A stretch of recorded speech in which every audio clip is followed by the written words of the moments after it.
கேரள மாநிலம் மூணாறு அருகே உள்ள எக்கோ பாயிண்ட் பகுதி சிறந்த சுற்றுலா தலமா திகழ்ந்து வருது.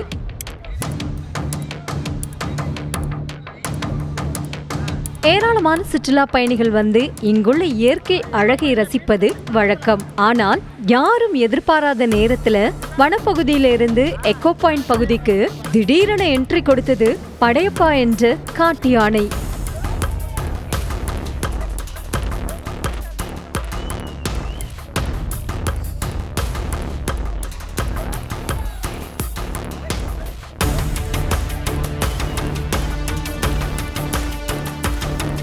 அது மட்டுமல்ல, அங்குள்ள கடைகளை உடைத்து துவம்சம் செய்து அங்கிருந்த பொருட்களையும் தின்றது.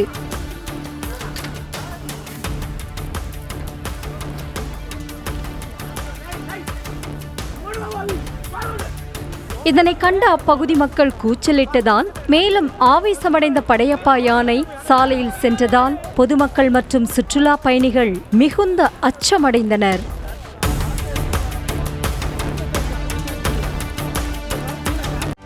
செய்திகளை உடனுக்குடனும் துல்லியமாகவும் தெரிந்து கொள்ள சப்ஸ்கிரைப் பண்ணுங்க.